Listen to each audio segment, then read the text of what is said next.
I think the thing that you need to really think about is the bigger picture. It's very easy to be in the moment and say, well, this is how we are today, so it's fine. And yes, there are going to be some things that is fine. But when you're thinking about building systems and evaluating technologies or whatever you're using, you need to sort of have, be able to look really forward and say, is this going to work if I have 25 restaurants? Is this giving me the insight that I need to make the best decisions for my team and for my customers? And that, I think, is something that we didn't always have, and maybe that's because we didn't realize, the potential for Stickies. And as you grow and learn, it's like, oh, I wish I could understand this more about my customer, or I wish my team could have access to this, more easily. And thinking about putting the structure in place to accomplish that at an early time in your company, I think is really key. This episode is brought to you by Restaurant Systems Pro. With excitement, allow me to introduce to you today's guest, Interim CEO at Stickies Finger Joint, Jamie Greer. Jamie, are you feeling unstoppable today? I am. Thank you for having me. Oh, thank you for being here. I'm feeling unstoppable to have you here because, you came on my radar by somebody who I admire and respect a lot. Somebody who I am increasingly able to call a friend. Whenever I'm in New York, I'm like, Paul Tuennerman, are you in town? Like, let's grab a bite. Keep me company. And during my last trip, we connected, and I was like, who should I talk to? What have you noticed, Paul? Like, what's going on? He's like, selfishly, I really want you to talk to our interim CEO. Jamie Greer would kill it on your show. And I did some research, and I 100% agree. I'm super psyched to have you here. I love the Stickies brand and what you guys are doing, and I know this is going to be good. And I cannot wait to dive into your story. But let's get that motivational, inspirational ball rolling with the success quote or mantra. What do you got for us? Okay, I really do wish I could sit here and start the day with some polished quote, but to be true to myself and who I am, I really often find myself telling my team, we're doing it, baby. Yes. Simple, energetic, motivational. I think a lot of times people are faced with challenges or something new. The first place that their mind goes to is, how are we going to do this? We can't do this. We've never done this before. It's going to be too hard. And where does that lead you to? We're not going to do it. That's not an option. We're operators. We're going to get it done. We're going to do it. So pump yourself up. We're doing it, baby. And let's go. Is that a Brisk commercial? Is it Brisk that said that we're doing it, or was it just it's Brisk, baby? You know what? I don't know, but I'll be upset to learn that because I thought I made it up. No, I love that though, but I think it's like there's power in language, right? Yeah. And like just these little rants and these rituals, these sayings, and like we're doing it in that, and in your mind, I feel like what that does is it just forces you to kind of own what's about to happen. Like, I think there's a lot of anxiety sometimes in our minds about the work that has to be done, but when you just say that we're doing it, like you're doing like, it. Oh, it has begun. Like, we're doing it. Exactly. And once you start, it's kind of like you're gonna finish it, so whatever happens along the way, you're doing it, and we'll figure it out as we go. So it's fun to say too. It's fun. Yeah. I like that. Awesome. Great way to get this thing started. So where does it make sense to start sharing your story? It sounds like you knew young that you wanted to be in hospitality. So like, when did you know? You could say that. Yeah. I mean, I started my journey in this industry in high school, really. I'm not sure if I knew then exactly that this was it, but to be honest, my mom, she told me or encouraged me to apply to a vocational high school. Where I grew up, we have different high schools in the area, and you can either be districted to a high school or apply to a new one. And my mom was really encouraging my sisters and I to do something different. And I chose the one where you didn't have to take a test. Culinary arts and hospitality management. And what it was, instead of doing your regular high school electives, you're in a full service kitchen. It had a little cafe that was open to the public, connected to the high school. And by your senior year, you're writing simple menus and leading the other students throughout the day, and just getting a chance to kind of feel what it's like to be in a kitchen. And I had so much fun. I was like, if I could spend, my whole life in this environment and with these types of people and cooking good food and interacting with people, why wouldn't I make a living? What was the fun for you, reflecting back? Like, do you know what it was specifically that you enjoyed? being able to be creative and just always talk with people. I'm not someone who wants to sit at a desk, when I was at school, or a desk really in the office. I like just having new challenges to solve or being able to really have an input. I think, something that opportunity gave to me was having an input at such a young age. We were writing the menu, or we were deciding what our hours of operation were, or we were helping each other. And I was never really in a situation like that, before then. And that's fun to me. I think it's interesting too. I think when we think of the word creativity, it's almost always associated with like the creative arts. Yeah. Like creating like a painting or music or something like stimulating, right? But I think creativity manifests in business in really interesting ways, like just problem solving, solutions, looking at things differently. What's going through your mind? I mean, creativity, I think it applies to really everything we do. At the very baseline, we are creating delicious food every day. We're creating, a bunch of different sauces. But like you said, when it comes to problem solving, there's creating solutions. Yeah. Thank you. When it comes to problem solving, there's no set way of doing things. And I think that if you push yourself to do something different and think outside the box, you're going to find a new solution that can take you, even further than you thought. I love that. And I want to applaud your mother publicly for I think there's getting outside of the standard operating system, especially when it comes to schools, and thinking about alternative paths of growth through your children. I don't know. I just, as somebody who was never good at traditional school, I was never good at school. I don't think school's for everybody, and I think it's good to kind of consider different. So do you want to get a little bit more into why your mother said maybe try an alternative approach to schooling? I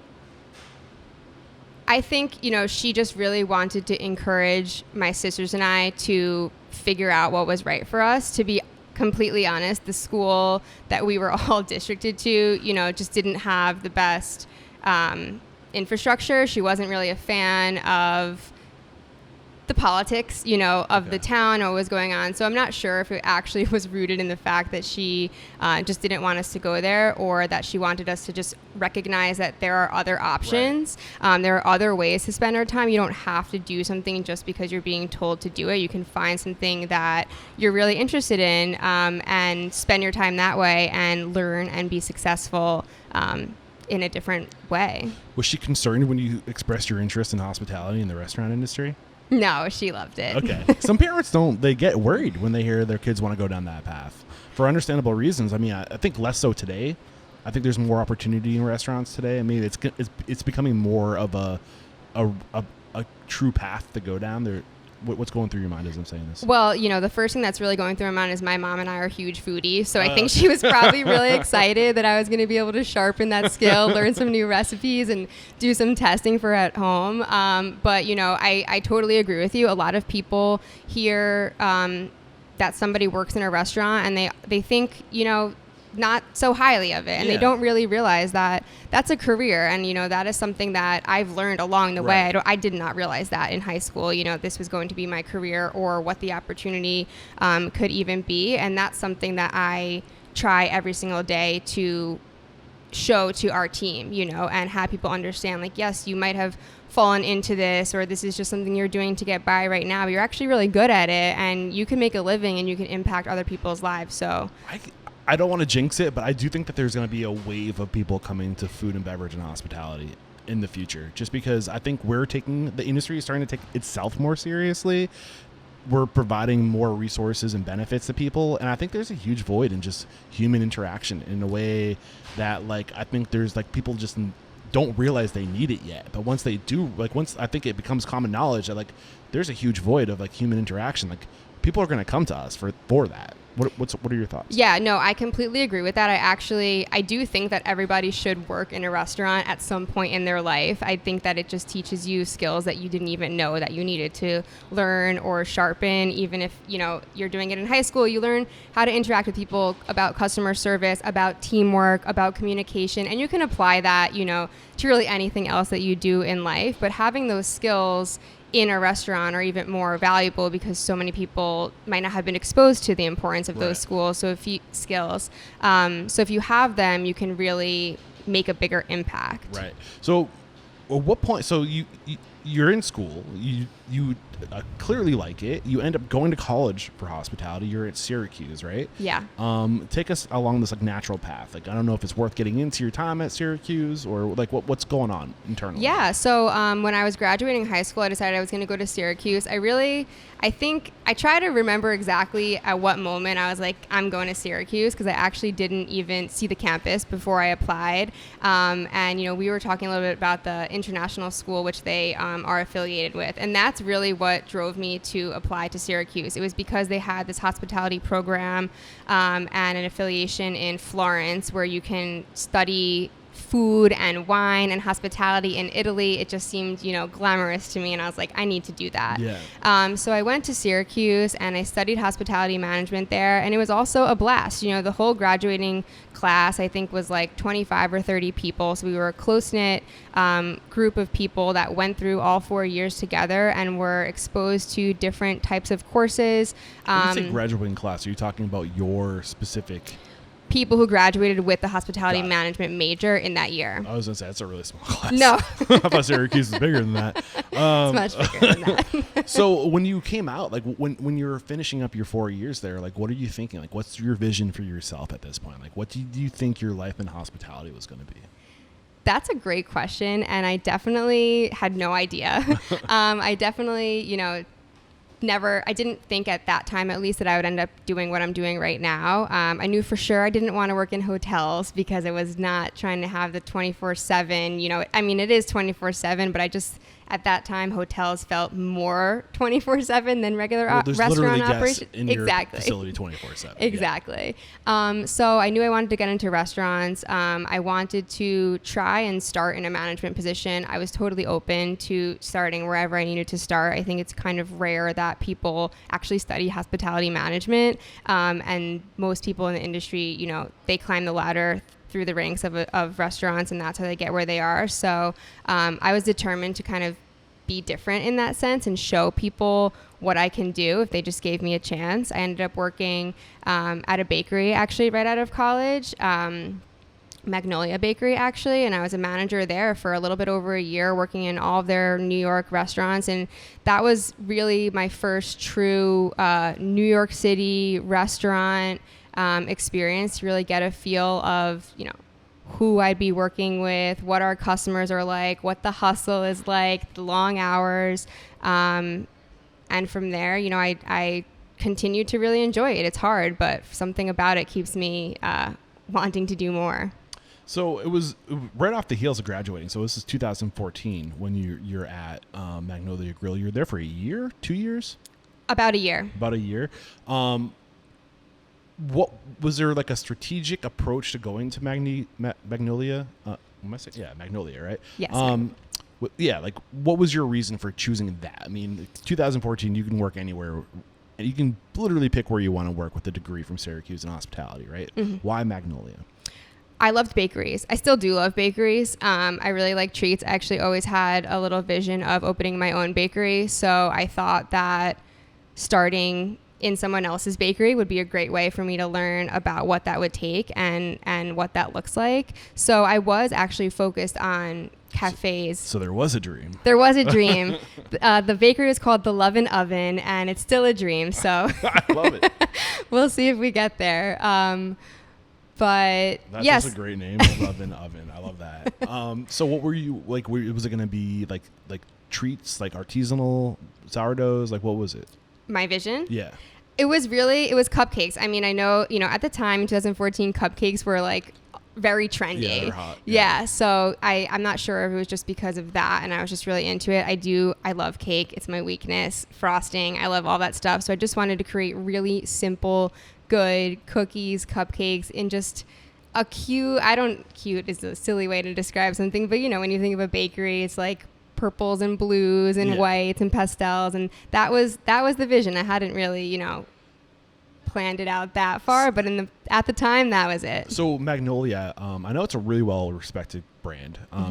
What were they were more like artisanal sandwiches and stuff like that, no? Or no, they're actually doing, they were doing cupcakes. Okay. They're very well known for their cupcakes and cakes. They have muffins, cookies, pretty high level, different flavors each season, coffees, lattes. That's what they're doing. So it really was a perfect place for me to start learning, is this what I want to do? So after a year, how are you feeling about your Love and Oven concept? I definitely realized that it'd be much harder than I thought to open a bakery. What were the things you learned? What were the realizations?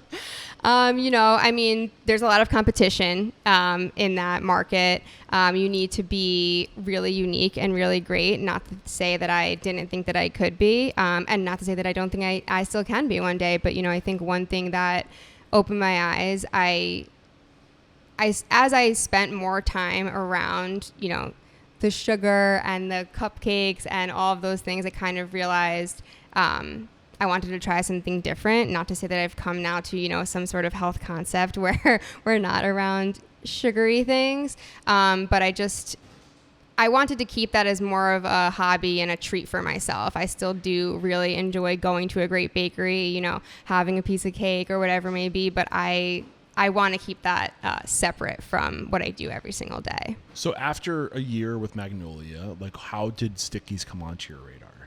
It's actually so funny. I was living across the street from the location in Murray Hill on 33rd Street with a friend, and I knew that it was the time for me. That was their first location, wasn't it? It was our second location. Okay, second location. And at the time, they only had 2 locations. So, I knew it was time for me to leave Magnolia. I wasn't sure. How'd you know it was time for you? I just lost the passion. I was working the passion for Magnolia, not the passion for the industry in itself. I just felt like there were cultural things that I wanted to do differently, and I wanted to be able to just explore other restaurants and see, how they operate and who else is out there. I don't know really how to explain it. Just felt like I was just ready for a new challenge. So it sounds like in just a short time we're talking, and the little bit I do know about you, culture is a big part of what you love. The building a culture and management and leading others. I'm not trying to talk smack about Magnolia, but what was missing there that you felt like you needed to find somewhere else? The focus on internal development, really, I felt it was missing, and it's funny that I say that because I entered that company, as a manager, and I'm sure people internally might have thought that same thing when they saw me come into the company. But I didn't feel like the people in the corporate office, were focused on developing those in the restaurants. And at the end of the day, the people in the bakeries or the restaurants, they're the ones that are, running the business for you. They're interacting with the guests, they're representing the brand, and they should be, the highest value. And I didn't feel that way, from the rest of the team. Again, not to speak negatively. Right. Well, Magnolia was pretty established at this point, right? Like how old of an organization was it when you came on board? Yeah, I think they were around for about 7 or 8 years. Okay. And they've had tremendous success and growth, since I've left, and even, through my time there. So it's just, I think the company, it was just going in a different direction than I was. Got it. So you make this choice, at the end of your 1 year at Magnolia, where are you at, as far as what you think you're gonna do? Did you still think maybe Love and Oven was or Oven? Love and Oven. Love and Oven was your goal, or did that change? It definitely changed, and it's funny. I think I was feeling pretty burnt out overall at that time. And I really thought that what I was looking for was an office role or an administrative role, but in the restaurant industry. I knew I wanted to stay in restaurants, but at the time I was like, I don't want to be in operations, or I thought I didn't want to be in operations. So when I, applied to Stickies, which I found actually on Craigslist, and I just thought it was so funny that I was living across the street. I see this job post on Craigslist. My friends and I would frequent Stickies all the time. So I was just like, how funny would it be if I worked there? Right. And one of my friends was like, you should try. Why not? And I was like, I should. So that's really, how I ended up meeting John across the street from where I lived. And I really started at the company in a more administrative assistant sort of role. I mean, the company was very small. It's basically 3 of us, on the corporate team. And I was doing everything that John didn't have time to do anymore, answering emails, writing Yelp reviews, interacting with catering customers. And it was very much outside of the restaurants. We worked underneath one of our restaurants, so I did go to the store every day. But that's what I thought that I wanted to do. And then, I found out that wasn't the truth. Well, you said you started by saying you didn't want to do operations. Was that more like hands-on? What do you mean by operations? How do you interpret that? Correct. When I think about that, I mean inside the restaurants, whether it's managing or just working inside the restaurants. I didn't feel like I wanted to be the one running the store. The one on the floor. Yeah, exactly. Your operating partner, essentially. Exactly. Yeah. So in your mind, you're thinking, I want to do more of the digital facing behind the scenes admin work. Is that what you're thinking? Okay. And that's what you were doing. And then you realized that's not what you wanted to do. When did you come to that realization? And why? I came to that realization when we opened our 3rd restaurant in Hell's Kitchen in 2016. First of all, we were such a small company, and I do think that we still all have this sort of approach where everyone's going to do whatever it takes, to get the job done at the end of the day. If someone needs to wear a different hat or step into a different role, we're going to do that. So there were times where I was covering shifts in a restaurant because there was a call out, or, helping to deliver a catering because it was just so massive or whatever it may be. So there was always parts of me that were involved in the restaurant operation. When we opened our 3rd restaurant, we didn't have a manager. There was no general manager. It was, a small team kind of just figuring it out. And there was a lot of opportunity for me to spend time in the store. I found myself just bringing my laptop, putting it behind the line, doing the administrative work I needed to do when I could, and then jumping on the line to serve the customers or answer the phone or whatever it may be.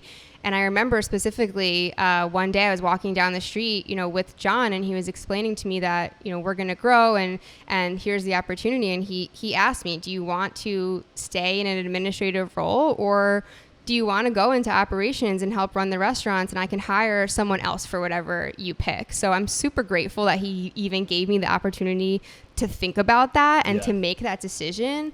I think I didn't realize how important of a decision that was at the time, but I ultimately chose to go into operations and help to run the restaurant with the other manager. We had kind of a multi-unit. We had 3 restaurants manager at the time, and him and I just partnered up to run all 3 restaurants together, and that's how we started our growth. Awesome. I think this is a good spot to take our first break to thank our sponsors, and we'll be right back to talk about your growth with Sticky's since.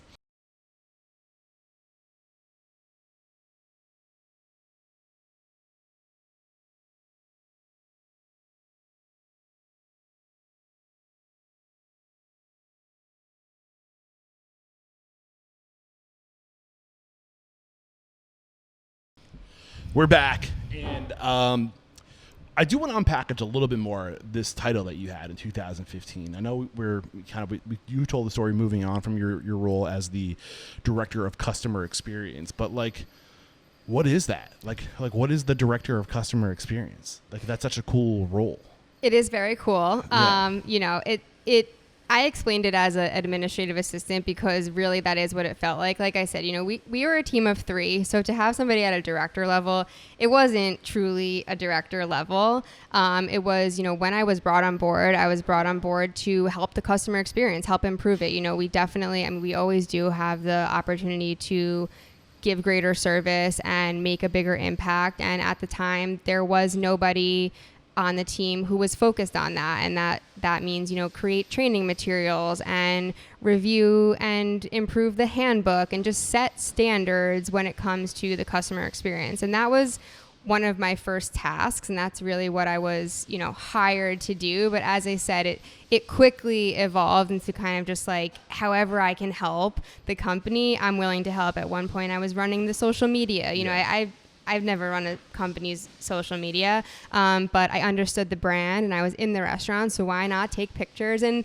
post on it? And, I had restaurant experience, so I could help cover the line, or I understood catering and events, which is something I was exposed to at Magnolia, so why not try and capture catering customers? So it was the title was Director of Customer Experience, but it, it you really think was, about it is everything, I guess. Everything's connected, right? It's true. And when your job is if you're focused on the customer experience, how does that manifest? It manifests through the employees. Everything, really, right? yeah. And everything, right? Like all the touch points. But really, like it's a matter of standardizing the way you do things and training people to be able to deliver that customer experience. And it also sounds like you're kind of doing a little bit of marketing in the sense of like when people were trying to reach out to you, you'd be like engaging them digitally, right? Exactly. So I mean, it's just really kind of interesting because this is when Syracuse was at 2 locations, so it was still early on in there. I think they opened in 2012. Correct. So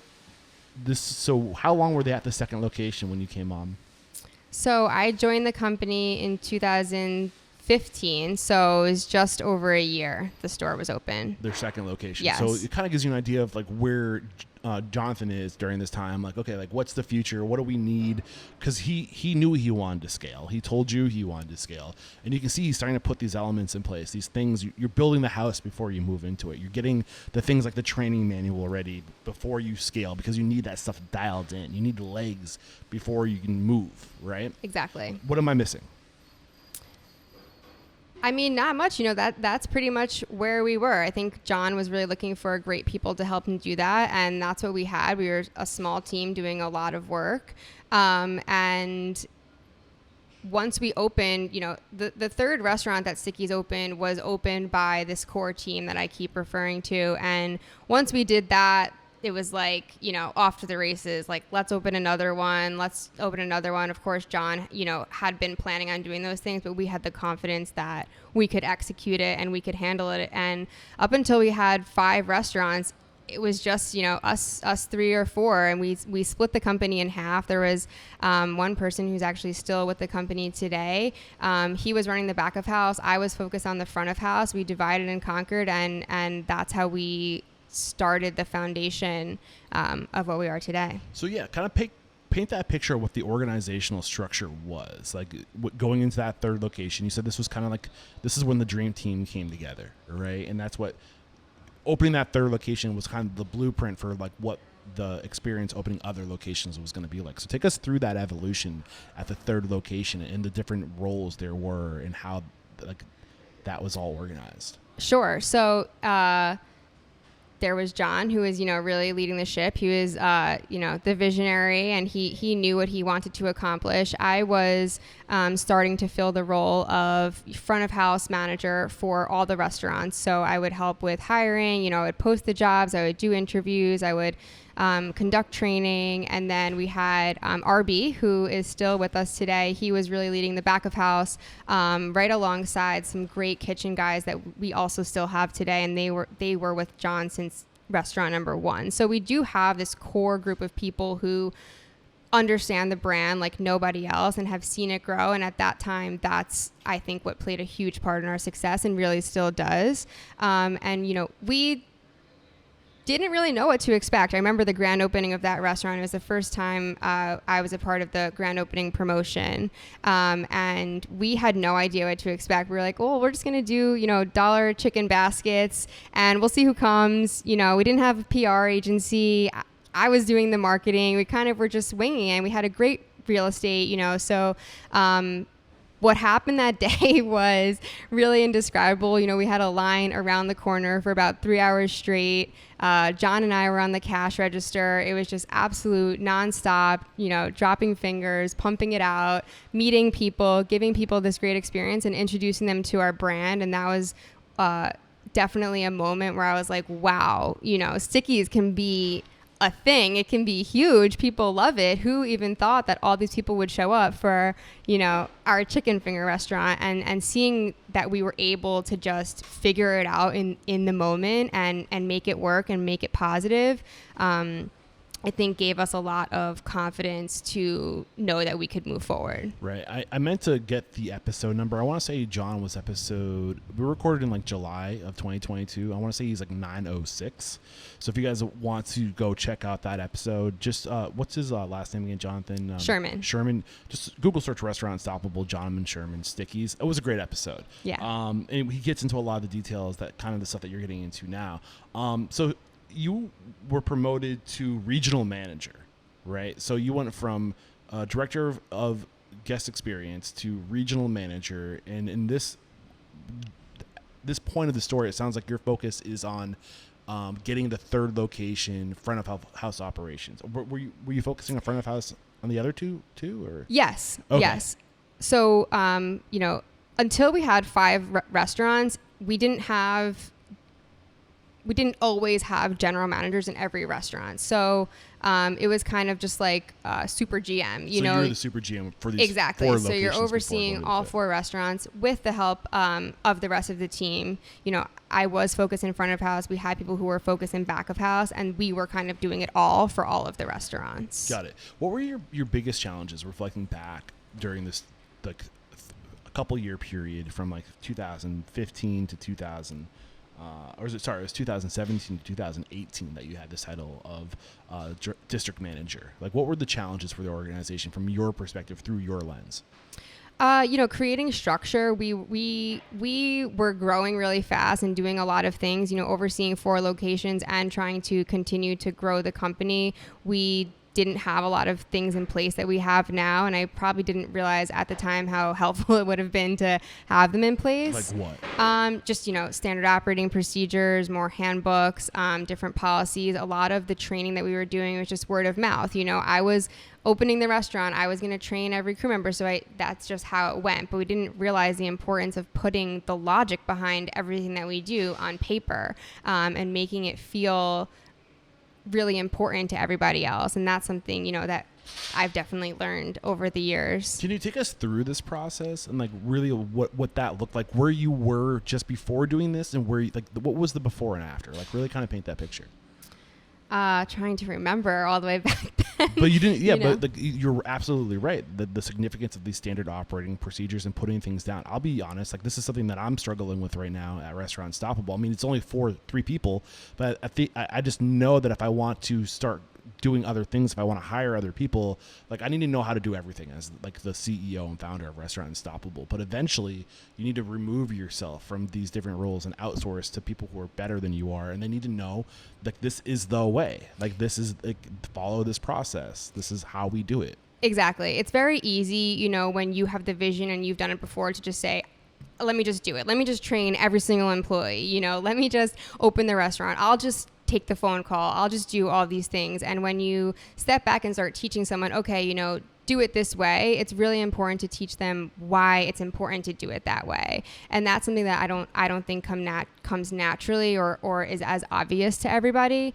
For example, how to, set up all of your gear, but it's really important that the camera is in the right place so it's not blocked by the sun, or so that, you're in the right view. And explaining that much to people is what it's all about. So, when we're training people, it's like, if you put the chicken in the box the wrong way, it's not going to fit and it's going to be a bad experience and maybe it will fall out. But if at that time we were just saying, put the chicken in the box, and then as we grew and we saw people doing it different ways or people having different experiences, it really became obvious to us it's not enough to just say, this is how you do it. It's why is this important to Stickies, and why is this detail going to make or break the experience that we're trying to create? Got it. So when you were first building out these systems, where did they live? Was it just paper in a notebook?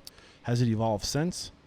Yes, it has evolved. It was literal back of the envelope sometimes. It was paper, Excel, notepads, basically wherever we could go. Then it kind of evolved into Google Drive, which we still use now, and we have a digital LMS. So, what is your digital LMS? What is that? We currently use Wisetail. So it's a just learning management system. It's for training. So everybody, if you're a new crew member, your first day, you get a username, you sign in, and you have everything that you need to know to be successful at Stickies. And it takes you through digital modules of everything that you're going to do. So before day 1, if you're going to learn about the menu, you're going to first read about the menu before you get on the floor, so that once you're on the floor, you're a little bit more familiar with what you're seeing and it's not just total shock and brand new to you. So we built that out in 2019, and we're still, refreshing it and adding to it and wondering, is this the right system for us today? Is this going to be the right system for us in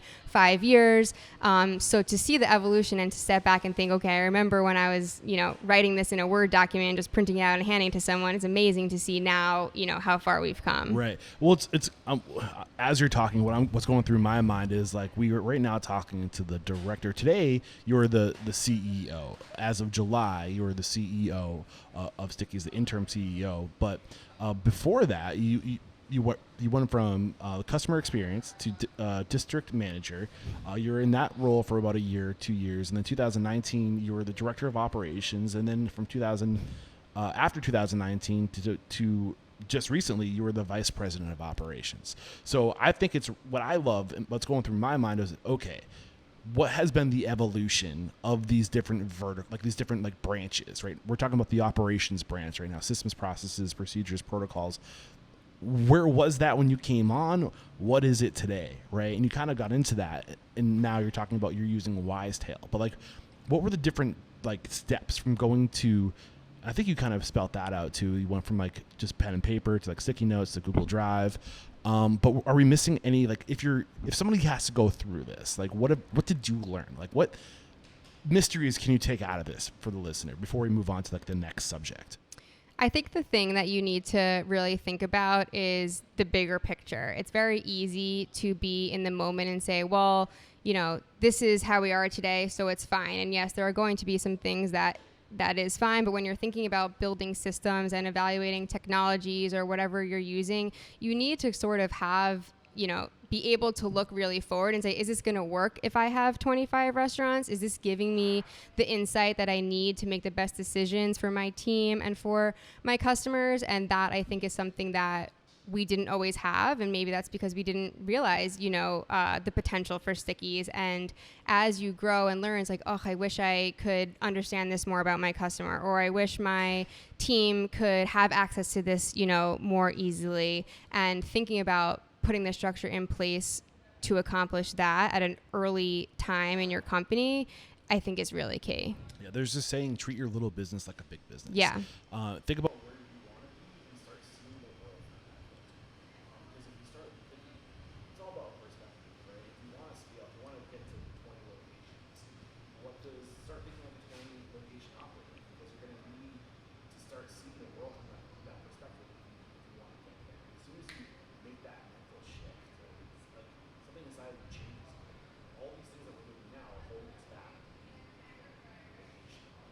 Exactly.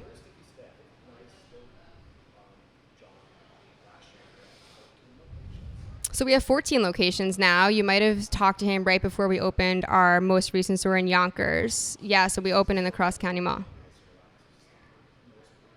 Yes, that was our most recent opening. Yes, we are. Another great store. But yeah, we opened in Yonkers last summer, and that location has gone through a lot. It was a different operational model that we have in the rest of our restaurants. So it was a huge learning opportunity for all of us, and it is one of our top performing restaurants right now. So what's different about the model is the customer is ordering first at the register, and then we're preparing their order, whereas now it's kind of the opposite, more similar to a Chipotle model where you're walking down the line with the employee on the other side of the line preparing your dish and then checking you out. We are trying to decide that, actually. It's a crucial decision that we make right now, and really understanding what gives the best customer experience, what gives us the most control over our kitchen flow, and how can we staff, and all the things that go into it. It's our only restaurant built that way, so it's just a small piece of data that we have, but it's definitely something we're trying to decide before we open our next restaurant. Mm-hmm. Yeah.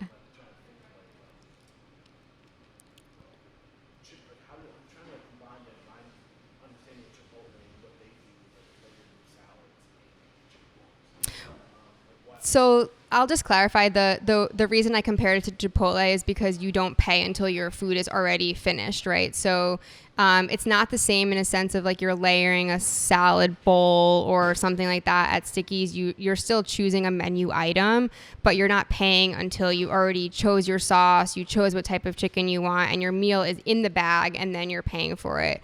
Rather than telling the person at the register, hey, I want, a 3-piece chicken finger combo with a Diet Coke and 2 sauces, and then you pay, and then you move to the end of the line, wait, and then you're given your bag. So what are the benefits of this new model?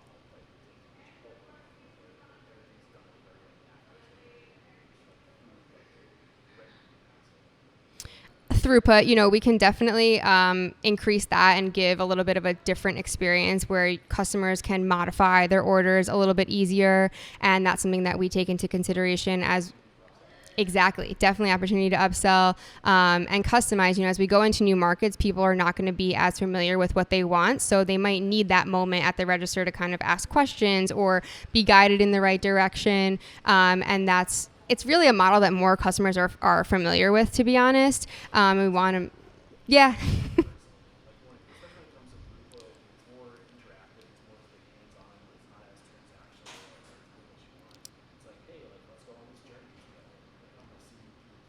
Exactly. I'm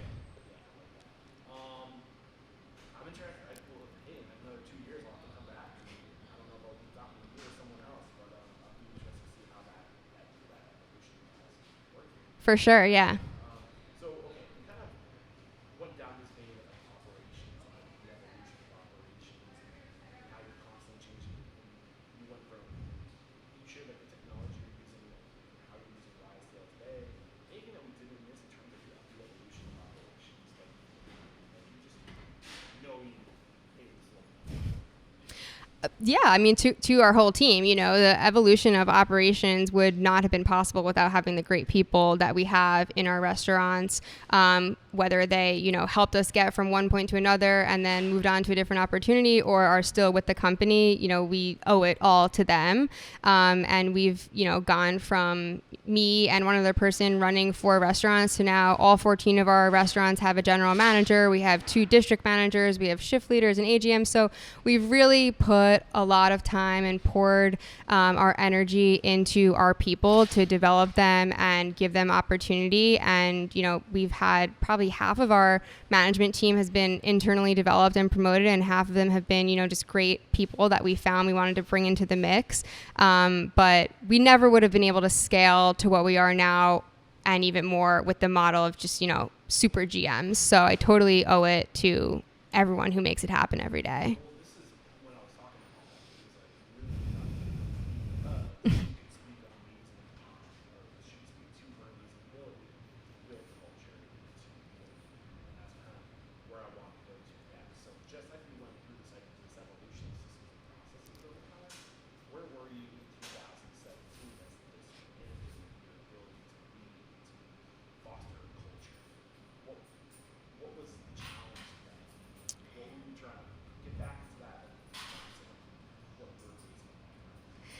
Well, I've totally, changed over the years. So, exactly. My style in 2017 is probably something that I would tell people maybe not to do now.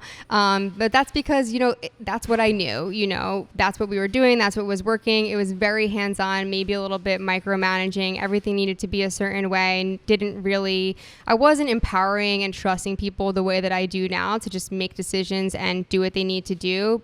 But the company was also very small then too, so even though we were growing, we were all in the restaurants every single day. So it is kind of hard to let go, and something that I've learned, as you grow and enter new levels of leadership, you have to be able to let go and trust the people underneath you and give them the tools that they need to be successful, because you're never going to be able to do it all yourself.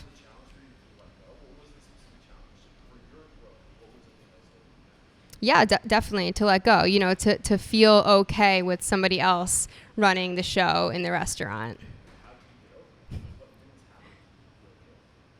I think I just saw the success. I hired great people. I taught them, the right and wrong things to do, and just built genuine relationships with them so that they knew that they could ask me when things were wrong. You know, I'd much rather have somebody raise their hand and say, hey, I'm not sure how to do this, or I think I made a mistake, you know, right away, than sweep it under the rug and create bigger problems. So just creating that type of relationship with people to empower them gave me the confidence to be able to say, okay, you know, other people can do this, so now I can focus on whatever else it is to focus on, which ultimately is just helping them, hopefully. When you give responsibility, what is the thing that's keeping you from doing the job right? Keeping them doing the job right? That's a great question. I think, you know, timely feedback, lots of touch points, lots of communication, just to say that you're going to give someone more responsibility and elevate them into a new role. It doesn't mean that I'm going to stop talking to them, you know, and stop being there as much as I have been. So trying to create that culture of like, it's okay if I'm in your restaurant, you know, you're not in trouble. We're hanging out. We're figuring out what's going right. We're figuring out what's going wrong, and just being vulnerable and honest and real. That's my style. And I think that encourages people to, like I said, you admit when they made a mistake and not feel like they're going to get in trouble as long as we're learning from it, you know. It will be worse if I find out about this later because something. Yeah. And if, you know, if Let's keep this stuff from hitting the fan. that's the goal. Tell me when the stuff gets out, and then we'll put it back where it belongs. Right. I mean, at the end of the day, you know, the mistakes that we can make in our restaurant, they're going to be okay. You know, we're serving chicken fingers. We're in a fun place. We're interacting with customers. If you make a mistake, we can fix it. And I think giving people that just like sense of relief and confidence to know that it's going to be okay. We're going to figure it out as long as you tell me. I want everyone to be successful. You know, why wouldn't we just, you know, get back on track together and make it right? Yeah, also creating a system for fixing problems. Totally. Something happens, this is what you do. Like a protocol. Exactly. And you know, I've learned most of those, if that, then this, just through experience, and just having, again, that experience, say, oh, I've dealt with this before, you're going to be fine. Here's what to do. And, you know, creating more support, whether it's a tool that they can reference or a tool they can use, or making a hire, you know, of, you know, somebody who can teach somebody else new skills, or, you know, for example, where my head is really like a human resources hire. If we hire people who have different skills, they can support the operations team to make better decisions and help jump in when help is needed. I think also just creating that safe space. Being the leader you are, like you mentioned, you're vulnerable, transparent, honest with those three things. Yeah. What happens when you are vulnerable, transparent, honest? How does that affect the culture of the space? I think it builds trust because people can see I'm not afraid to admit that I don't know the answer.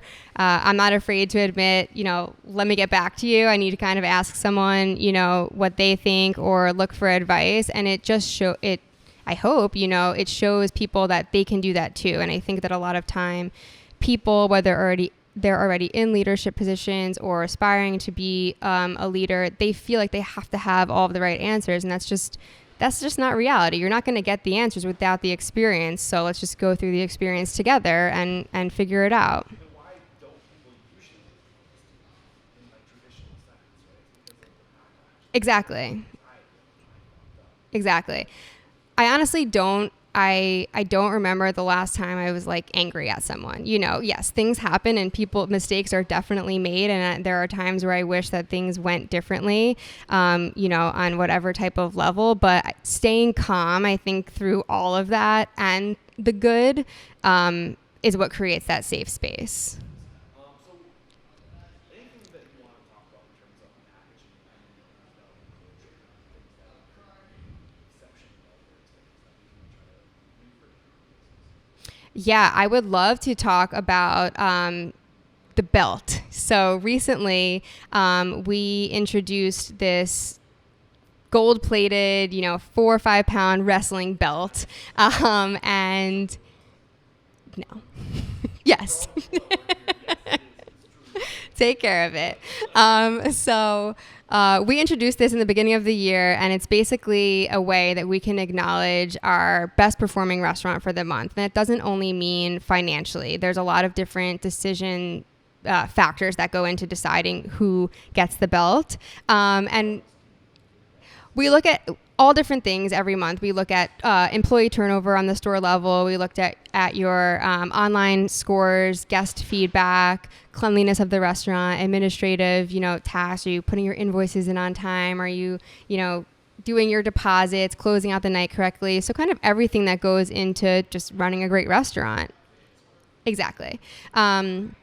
So we introduced this belt, in the beginning of the year, and it was the first time that we really started as a group looking at financials. So we started rolling it out, and it was really tied to financials. And the first one was kind of like the winner was a little bit shy, they didn't really know how to act, and it just evolved into this amazing experience where actually our last meeting for last month, we were going through the financials, and as we go through it, I try to give shout outs to everybody. I always say you don't need to be in the top performing restaurant, but if you're improving your own restaurant period over period, then that's success as well. So you could be, in the bottom performing restaurants out of all 14, but if you did better than your own self, you're still doing a great job. So I always try and give people that sort of recognition. And the winner of our belt, who I'd love to talk about a little bit more even, as I would call her out, she was, telling the rest of the group, I tell my team, we're going to bring home the belt. This is how we're going to bring home the belt. And I was like, wow, I didn't even realize, exactly.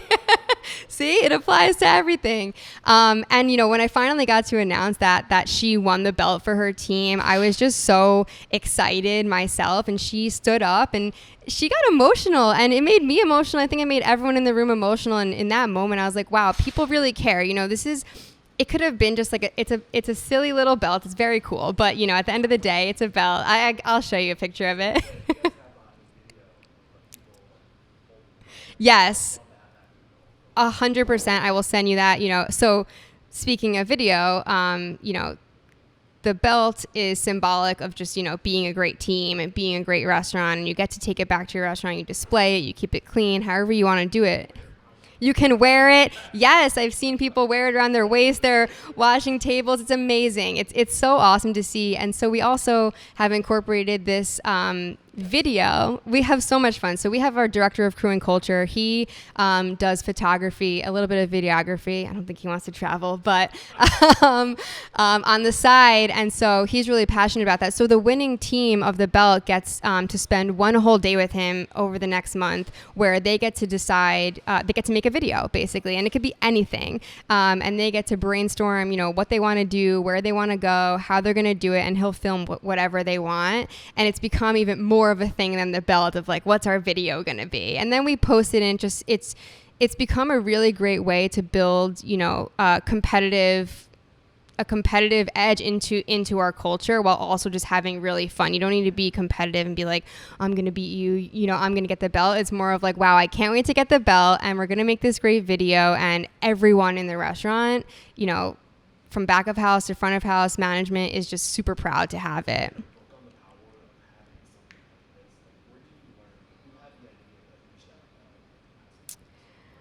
I do have to give credit to Paul. Paul bought the belt. Paul had the belt, but there definitely, are learnings behind having physical symbols throughout your culture. Yes, Paul Tuennerman. Yes.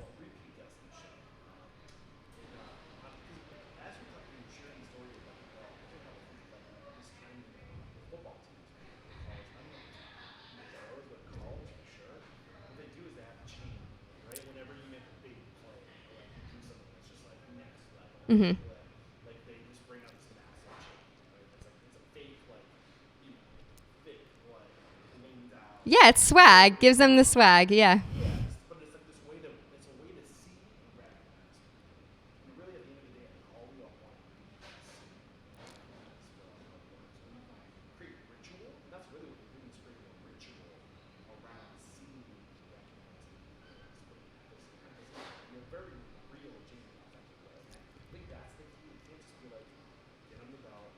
No. Yeah. It has, it's like a whole 40-minute thing leading up to it, and then it's a whole month-long celebration after it. So it's not just here's the bell. The winner of the bell from the previous month stands up and hands it over to the next month. So it's teamwork. Yeah, it's a ritual. It's teamwork. You're proud of the next person to have it. It's a great feeling.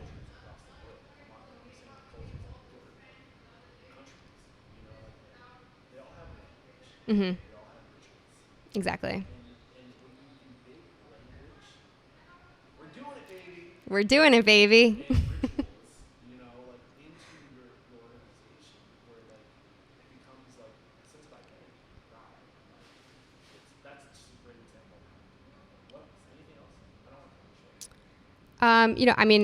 That is definitely something that has been not just impactful at the cultural level. It really has driven great results also. Our restaurants perform better because people want to win this, recognition and have their chance to do it. So it's kind of just improved the company overall.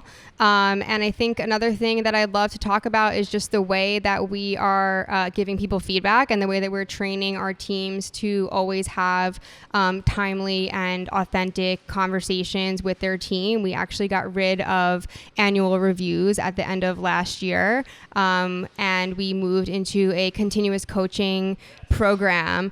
It's called the Continuous Coaching Program.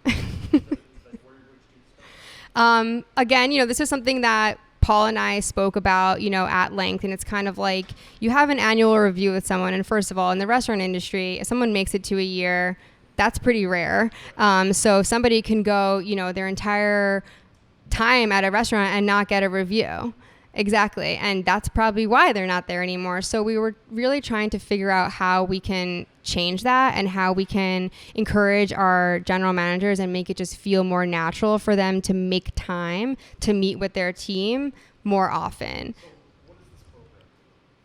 So we have a online form, basically. We made everything digital because, again, we really asked ourselves, how is our team going to use this? A lot of times we'll have a tool or an idea and it sounds really great to us when we're, sitting in the office or at lunch, and then exactly. And then you roll it out and no one ever uses it. And then you ask yourself 3 months later, why isn't anybody using this? And it's because it's not helpful, or it's not easy for them to understand, or whatever it may be. So we actually we did like a little beta test with our team and asked them, like, how do you feel about this form? Is it easy for you to follow? Can you use it? So now every 60 days, the general managers will fill out the form for every single one of their employees. And it's just a few quick questions. How is this person performing? Are they meeting expectations? And then it asks you at the end to set a goal for them. The goal can be anything from, I want this person to, take the next step into leadership, or I want this person to learn how to make the strawberry lemonade. It can be totally anything. And then you really describe how you're going to help this person accomplish this goal. And again, it just shows people that you can impact other people's lives in the most simple way, just by teaching them how to make the lemonade when they didn't know how to do that. Gives them a new skill. If you're going to teach them how to become a leader, that advances their career. And then after they take the time to put the thought into it and fill out the form, then they meet with their employee and go over it with them, and it actually has an empty space at the bottom for the team member to make comments and kind of tell us, how are you feeling? And what we see is most of the people are really just saying thank you. Thank you for taking the time into me. I'm excited to learn how to make the lemonade, or I can't wait to become a shift leader. And it was hard to get it going, but at the end of the day, a manager's top priority should be developing their people, and this just gives them the structure. Exactly. So it looks like there's a form that is Google Docs. Yes, it is. Is it an actual document or It's a Google form. Google form? Each employee has their own form, right? Yeah. That form stays with them through their life cycle as an employee. In that form, you're measuring their ability. Are they meeting the expectations of the job? And are they setting a goal, and are they working towards that? What are the next? That's pretty much it. And then it's every 60 days. Yes. And you revisit that form every 60 days. What can you paint a picture of? What do you want to rephrase this? And what am I missing? So you're right to say that, the form stays with the employee. You need to definitely be organized. The idea would be like, let's say after your first conversation, it's the next 60 days. It's not a brand new form, right? You need to work off of what was said in your original conversation. So a general manager should go back into the file and say, how did my conversation go last month? Okay, now what has happened since then? And it should ultimately tell the whole story of that employee's life cycle, from start to finish. And it should just build upon where they're going. And hopefully it ends with, taking the next step into leadership or, being an extremely high performer. If that person doesn't want to step into leadership, that's okay. You need to have people who are just fine where they are as long as they're high performers. And we're okay with that too. So I think, to wrap it all up, it's just that you leave the conversations feeling like it's a fluid conversation, even though there's been 60 days between, and the employee feels like they are seen and that they're cared for, that we're spending this time. It's supposed to be undivided attention. It's you and I. It could be anywhere from 5 minutes to 25 minutes. And again, I think that goes to say there are some team members, they just want to come to Stickies, they want to do their work, and they want to leave. And we totally respect that, and we're grateful for them, and we need people like that. So that conversation might be much shorter than somebody who's working towards becoming a shift leader. It's right.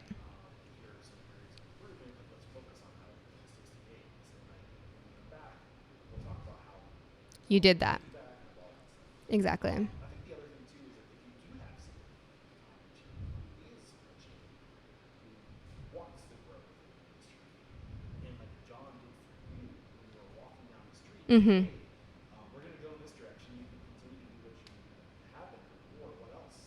Like, what growth do you want? Exactly. What are you interested in? But you have to create the space and the time to probe and to find out what you have in your four walls already in terms of the people, and what they want, what their strengths are, and how you can grow exponentially without even having to bring on anybody.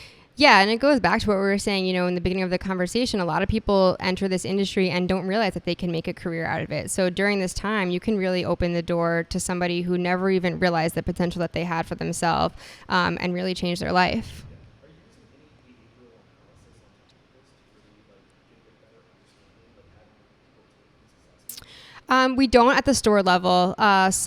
We do use assessments for multi-unit restaurant managers and above, but we have not rolled them out yet to the store level. If you were to combine that with what you're doing and really drilling down, finding out what the behavioral types of people you have, not just for people, but also for yourself, and then realizing, based off the kind of leader I am, the kind of people that we're working with, this is how I need to be.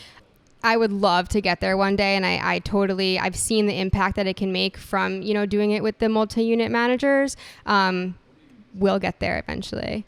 We use an assessment that Paul Tuennerman, again, has used in the past. So it's been super helpful. And again, that's even still new. Yes. I do too, for the record. Man, I'm really loving the conversation. We kind of went down this rabbit hole of operations, how you built out your system, how you spent all the time, tackle leadership, and just building culture.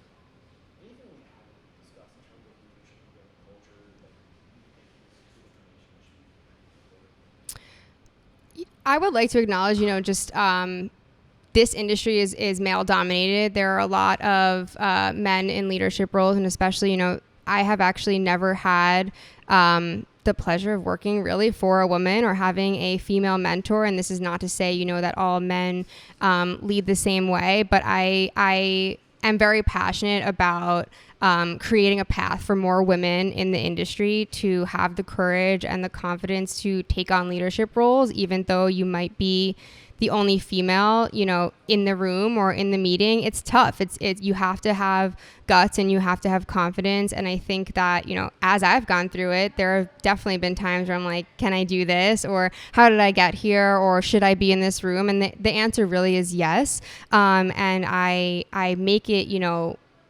one of my goals to connect with everybody in the organization, but especially with the young female leaders, that we have in our restaurants, and just making sure that they understand that it's different for us, you know, as a woman to go through the industry. You just see things differently, you react to things differently, and that makes it more challenging. But giving people the confidence and showing them, you know, you can do this. You can be the only girl in the room and have an opinion and lead the team. It's super important for me, and I don't think I realized how important that was for me just until recently.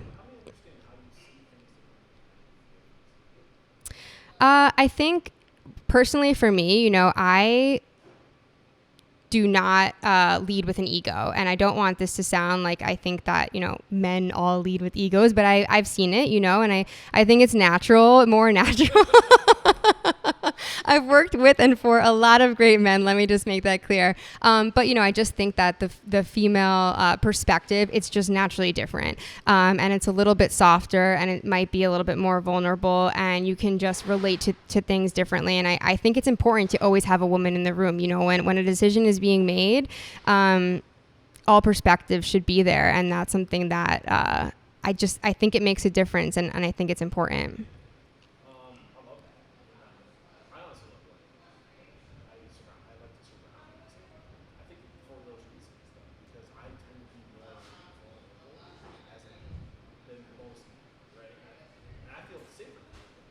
Mm-hmm.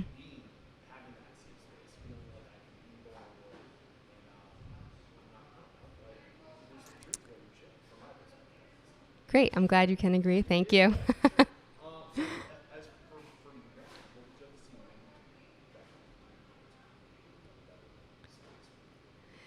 I think just, you know, let their guard down. It's okay to be emotional sometimes. It's okay to relate to somebody who's having a hard time. I think something, you know, that everyone really needs to do better is just make people feel more at ease and make people feel more comfortable and understand that all feelings are okay. You know, just because you can't relate to someone who's like really frustrated that they can't get the job right, or really, you know, going through something that might be affecting them one day, it's okay to have those moments, and it's okay to let that emotion show. You know, I think we're all taught, like, don't be emotional, don't show how you're feeling, you know, straight face. And yes, that's true to a point, but I think that to really make an impact and make people feel like they want to do better, you have to acknowledge that, like, this is tough. You know, we get it.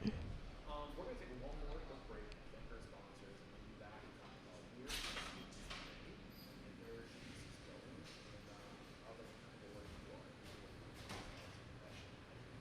you are. Awesome. We have to interrupt today's video to let you know that right now, Restaurant Systems Pro is offering a no strings attached 60-day trial that will help you improve your systems, increase your profit, and find better work-life balance. All you have to do is click the link below.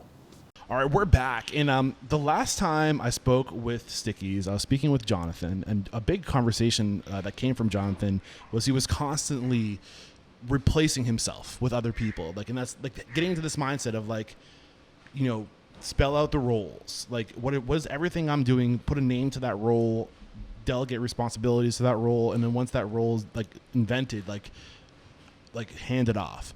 But I think it's a great lesson that, like, you need to be able to build your business to a place where if you don't have systems and processes and built around every role, including the CEO, like, their goal should be to be able to remove yourself completely from the organization, or at least have the option to do that if you need to. So, like, what was that like that transition from going from director of operations to CEO?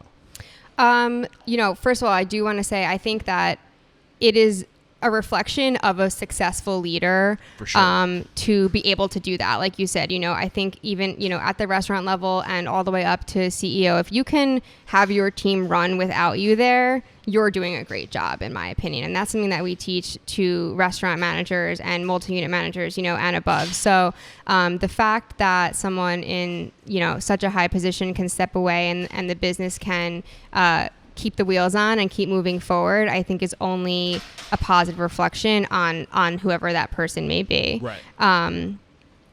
No, the transition has been interesting, you know, lots of ups and downs, lots of learning, new experiences. You know, we are really trying right now to continue to build the foundation. You know, we spoke about what it was like to build a foundation from 2 stores to 4 stores, and now we're thinking about doing that from 14 to 25 stores, or even 14 to 15. Honestly, you know, we need to really be true and honest with ourselves and say, is what we're doing right now working? Are the tools that we have in place giving us the information that we need? Do we have the right people? Do we have the right menu? You know, everything that we're doing, we need to honestly evaluate and get it right, so that when we go to a new market and when we continue to expand and get ready for this next growth spurt, we are true to Stickies and we can bring people everywhere that great sticky experience.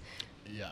This might be a little bit of a personal question, but you do have the title Interim CEO, meaning for now. Yes. That's how I interpret that. Is it because you don't want that title? No, definitely not. You know, Okay. I mean, I definitely feel self-aware in where I am in my career and the experiences I've had and have not had.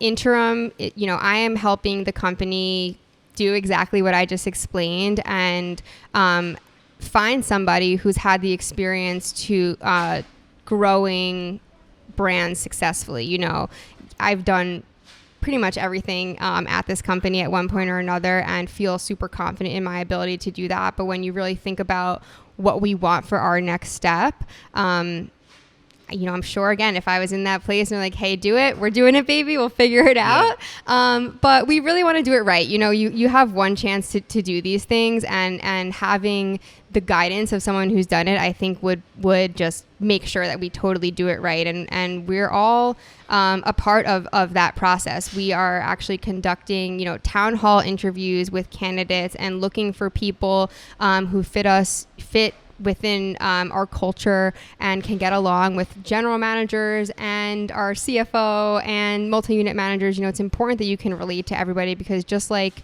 going into a new market, you have one chance to get it right.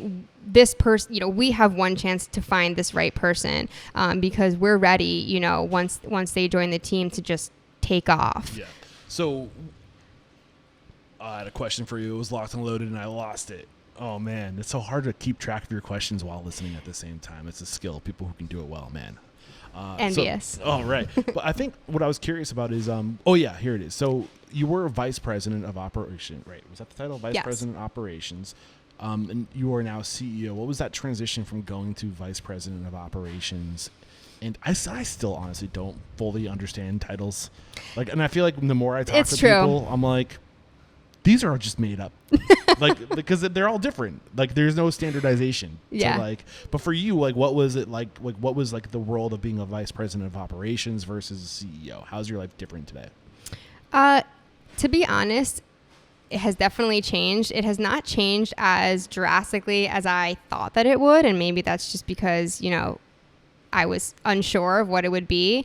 But the main difference is just being involved in the higher level parts of the company. Where we go. Exactly. And being the one to lead the strategy and, you know, make the decisions for those things, rather than, yes, being a part of it, but mainly executing, you know, and taking the message back to the teams in the restaurants. It's more of, okay, what are we doing? And it's, you know, I have to figure that out. Of course, it's not just me. And I would love to shout out everyone that I've surrounded myself and have on my team. I don't see this as, you know, I went from vice president to interim CEO and it's just all me doing everything. Stickies would not be able to be in the position that we are, and I would not be able to take on the rest of the responsibilities if I didn't have great people around me helping out, figuring it out with me, and doing what they do every day so well. So it hasn't really felt like such a huge leap. It kind of was just like, okay, you know, I also have a great structure in the operations team. I have 2 district managers. They run the show. You know, they got it. I don't have to worry about them. And the fact that I had that confidence, I was like, okay, I have the bandwidth to take on more, because my team, I have nothing to worry about. And that's given me the time and the confidence to learn everything else. So we're at the point of the conversation where I like to talk about, you know, we talked about you and Stickies and your evolution and Stickies' evolution, where you were, how you got to where you are today. Where are you today? Where is Stickies today? Like, what are the biggest challenges today? Today, we are really focused on refining our brand and, kind of like I said, really understanding who we are. I think it's funny because we've been asking that question to a lot of people internally, and everyone is always like, it's the Stickies vibes. It's just cool. It just is. And we have to be able to put that into more descriptive words, right? How do you bottle this? Right. You can't just go, to a brand new market and say it just is, because nobody knows what that means. So really forcing ourselves to go a little bit deeper and understand what is it that gives people that feeling. It's people. I totally agree. It's people, and it's great food. One thing that we're doing is figuring out how we can be more creative with our LTOs, our limited time offers. And we actually went back. We were cleaning up the office, and we found a copy of our very first menu from the 8th Street restaurant. Can you frame it? We are going to frame it. It's laminated. It is kept in great condition. And we were just reading over, the different chicken fingers that we used to have. And as we're reminiscing, I was like, oh, that one was actually so good. And the rest of the people in the room were like, why don't we just make it again? Yeah. And we had to do some R&D and figure it out. One it was? Yeah, please. Was it the butterfly with stuff with cheese? Yes, it is. See? Okay, so we weren't that far off. So, but at the same time, from a logistics operational standpoint, we can't do it the same way. Yeah. So we're not doing it the same way. And, that's something that as we went through kind of this journey of figuring out, okay, this is what we want to do. We think it's going to really resonate with our customers. It's going to be a delicious experience. But our operation is so much different than it was, 10 years ago. So how can we stay true to that dish and make a great experience? And it took us, a few weeks of testing and trying different ingredients. And we landed on a deconstructed version of that dish. It's called the Bada Bing. It's a chicken parm, chicken finger, which is just delicious.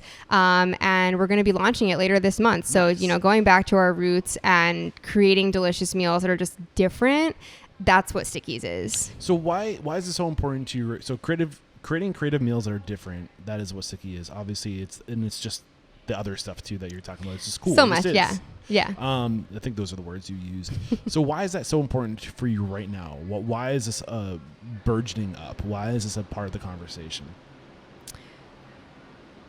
We need to be relevant. I think that over the last few years, it's been a very difficult time for us, for all restaurants, and especially restaurants that were operating in New York City. And I think that as our focus was turned so much to how are we going to survive and how are we going to make it to the next day, we lost a little bit of that funky creativity that makes Stickies cool. Right. And what it is. And bringing that back is not only fun for our teams and our brand where we are, but it's also just going to bring it back into focus again for as we grow.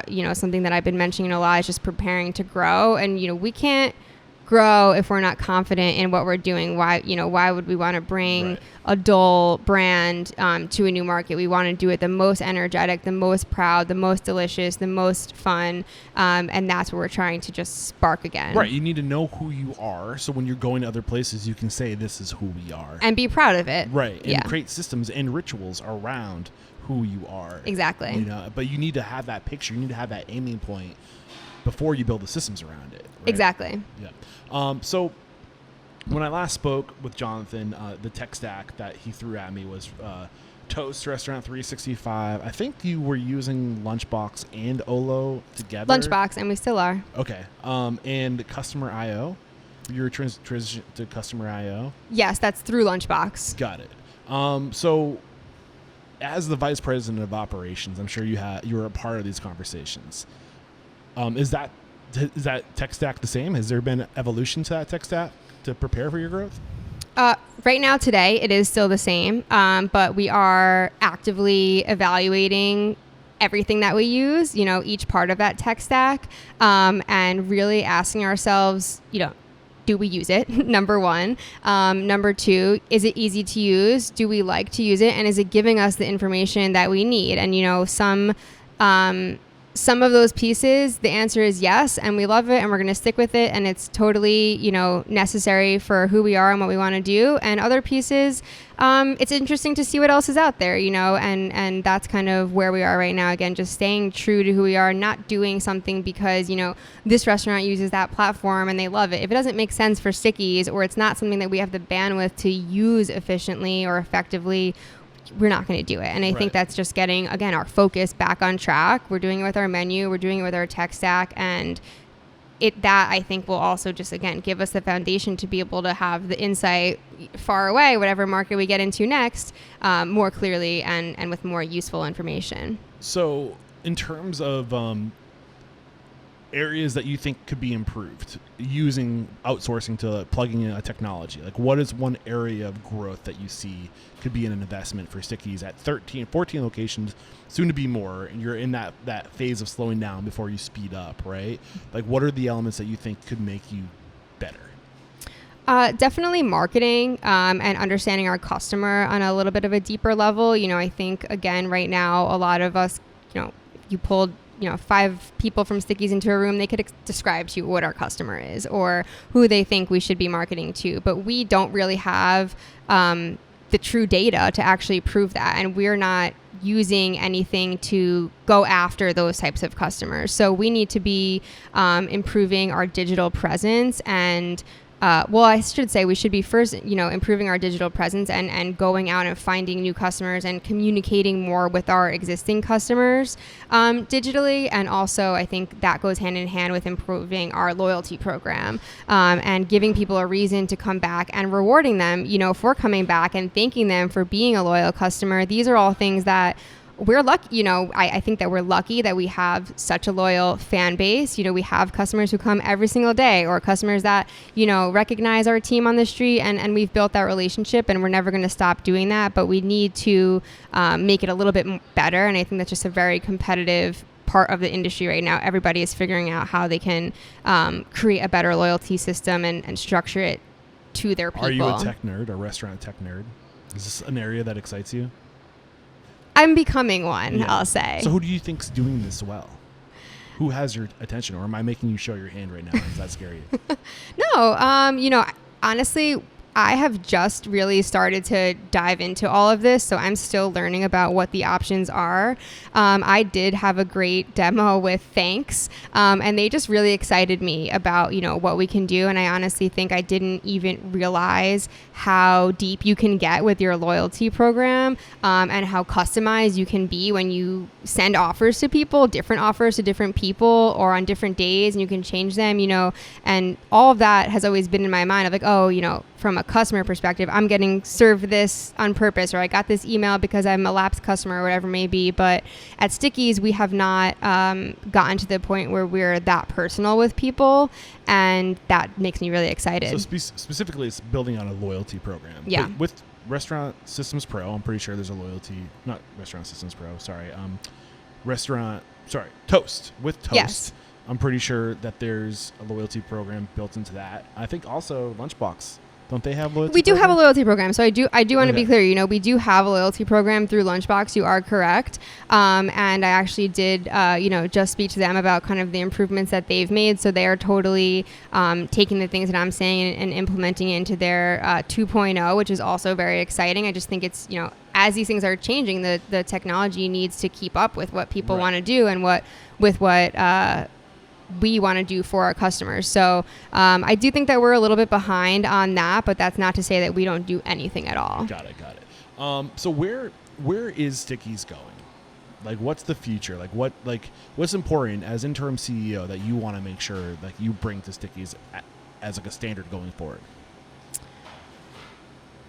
Great food and great experiences. It's that simple. I think it's really important that as we grow, we don't lose the things that have made us successful to where we are now. And that's one of my biggest focuses, is just setting the foundation and making sure that we're ready as a team and as a brand and as a restaurant for someone to, enter the company and just kind of package it up and say, this is what we've done. Here we are now blow it up, take us to the next level. I don't want somebody to come in and be like, what are you guys doing? You know, like that wouldn't make me proud. And I don't think that would make our team proud. I think everybody in our company has a tremendous sense of pride in what we do. And it's just about, again, putting it on paper, kind of what we were talking about, you know, at 2 restaurants, putting down the standard operating procedure. Now we're just putting down what makes us sticky so that we can take it to the next level. Do you know how many puns there are, like sticky? I know.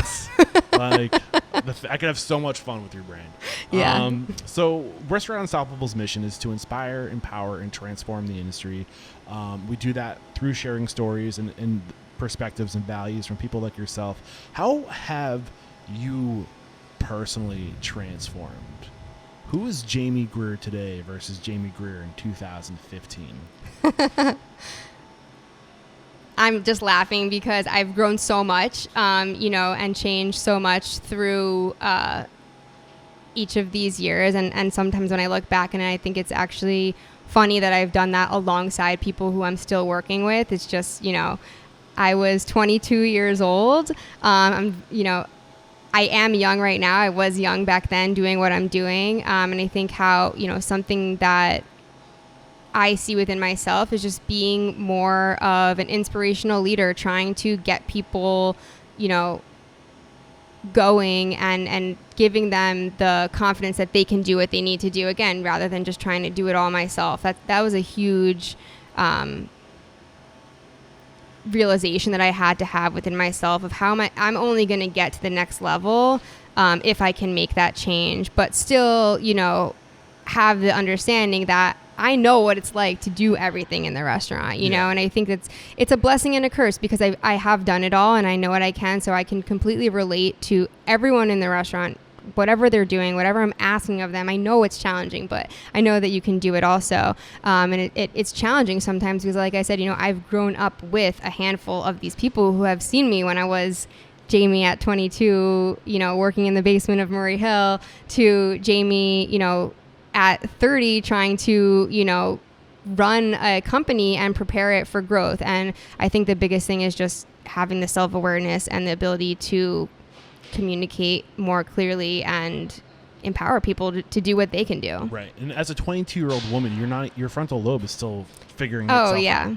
Like, it's not fully developed yet. I think it's something that we need to remind ourselves as, like, I think for women it's like 25, for men it's like 28, 29, like, that our frontal lobe, like, it's part of that evolution of becoming a leader. Like, you can't be a leader until you're self-aware. And, like, it's hard to be self-aware when that part of you is still forming inside your head. Right. You know? So, like, it sounds like you are for sure a much more self-aware, intentional leader today than when you were getting started. For sure. Yeah. And how, if the mission statement is to change the world through inspiring, empowering, and changing the industry, how does the industry need to change going forward? I think we need to be open to different types of people and different types of experiences. I know a lot of successful people in the industry have grown up in kitchens, and people who grow up in kitchens have very specific approaches to things, and they think, you know, if you didn't grow up in the kitchen, then you can't be successful in this role, and it's tough to open up. But I do think that there are a lot of people out there, or people who just have different experience, that can bring a lot to the industry. And I think that we just need to be more compassionate and more open-minded, and it's okay if it takes a little bit more time to get someone where they need to be because they're just a good person, rather than looking for someone who can, you know, bust out the line in the peak rush. Right. You know, of course that's super important, but we just need to be more open to getting people there rather than looking for people who are already there. Right. So a question this is a new question I want to start asking you more regularly, especially because I'm on site, I'm in your restaurant.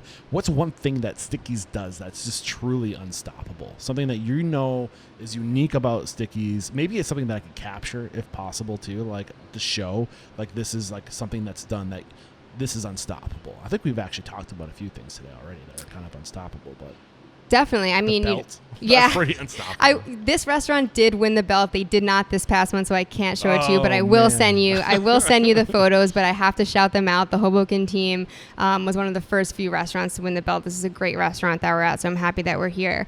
I think across the board, something that makes Sticky's unstoppable and stand out from other concepts, especially other chicken finger concepts, is that we're making everything homemade in our restaurants. We don't have a commissary. We don't have a co-packer. Every single restaurant is making 18 homemade sauces. We're, using fresh chicken. We're making the marinade. We're putting it in the breading. Everything is extremely fresh. So no matter what restaurant you go to, you're getting something that was made, really with love and with a lot of care and attention. Not anybody can just do that. And I think that that's something that makes us unstoppable. Are you afraid to scale that? Is that scary for you to scale that? It's definitely, there are concerns, but I think that is something that we can put on paper as this makes us true to who we are. And maybe, we'll get to a point where we have to change something about what we do. And that would be a great problem, to have to solve. But I think for right now, we can confidently say, this is what makes us different, and we're going to keep doing that. So we'll figure it out. We'll find great people. We got it. We're doing it, baby. And the last question I have for you, and this is the last question before we wrap it up officially. If you got the news you were leaving this world tomorrow, all the memories of you, your work, and your restaurants would be lost with your departure, with the exception of 3 pieces of wisdom that you could leave behind for the good of humanity and your legacy. What would those 3 pieces of wisdom be? It's heavy. That is heavy. I would say to have fun every day. Believe in yourself.